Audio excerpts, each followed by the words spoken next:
제대로 된 답이 없다면 차라리 침묵의 무게를 견뎌라. 재빨리 모든 대답을 할 필요는 없다.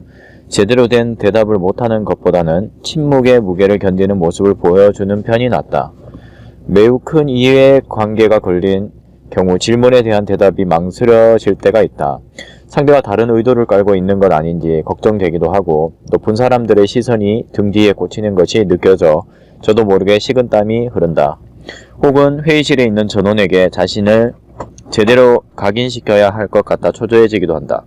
상대가 임원급의 중역이나 굉장히 중요한 클라이언트일 경우는 특히 심장이 튀어나올 것 같이 긴장된다. 그래서 질문에 어서 대답해버리고 끝내자는 충동에 사로잡히는 이들도 있다. 하지만 이럴 때일수록 잠시 숨을 고르고 하나, 둘, 셋 하고 몇 초를 기다린다. 내가 맥킨지에서 배운 최선의 답 가운데 하나가 어려운 질문에 대답하기 전에는 반드시 시간의 간격을 둔다는 것이다. 중간 관리자가 되고 1년이 지났을 때의 일이다. 프리젠테이션을 하다가 문득 상사 중 한 명이 질문에 대답하기 전에 깊이 생각에 잠기는 모습을 발견했다. 그리고 그가 모든 질문에 반드시 몇 초 기다린 후 대답한다는 사실을 깨달았다. 질문이 어려울수록 그의 대답은 더 강력하고 시사하는 바가 많았다. 이렇게 시간을 둬야 하는 이유는 크게 세 가지이다. 1. 질문에 반응한 후 가장 좋은 대답을 생각하기 위한 시간을 벌 수 있다. 2.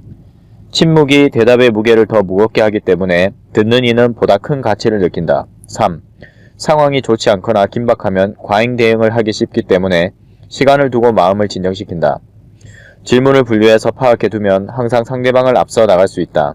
예를 들어 면접 조사의 경우라면 자유응답형이나 선택형 질문 이외에도 질문 내용이 미리 정해져 있는지에 따라 구조화된 형식과 비구조화된 형식으로 분류할 수 있다.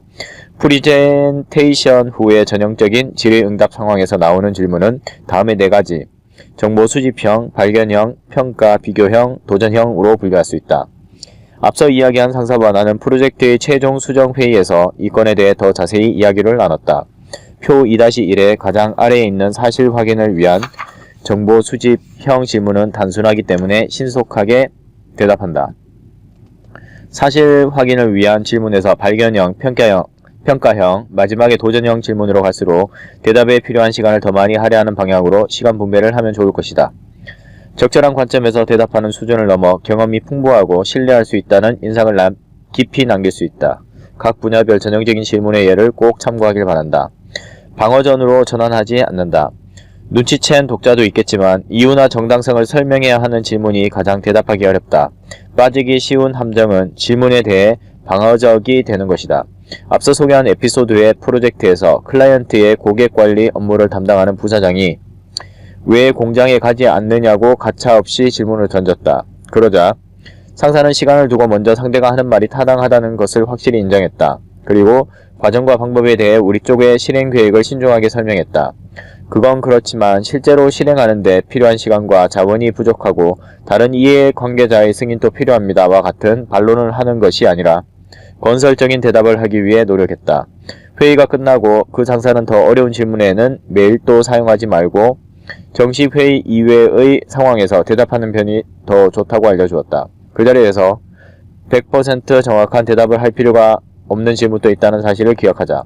이것을 맥킨지에서는 회피의 기술, Art of Evasion 이라고 부른다. 나는 어렵고 도전적인 질문에 대해서도 당황하지 않고 대답하는 그를 보고 항상 감탄했다. 이것은 누구나 습득할 수 있는 기술이지만 인내력과 자신감이 필요하다. 도전적인 질문을 하는 사람은 그 자리에서 바로 정확한 대답을 기대하는 것이 아니다. 성숙한 리더가 되기 위해 한 걸음 더 나아가려는 상대가 진정으로 원하는 것을 꿰뚫어 볼 수 있어야 한다. 질문에 바로 달려들어서 어중간한 대답을 하기보다는 잠시 미루는 편이 현명하다. 이 기술은 대부분의 임원진들의 특기이기도 하다. 그들은 더 뛰어난 판단과 적절한 표현으로 가능한 한 좋은 인상을 남길 수 있도록 대답한다.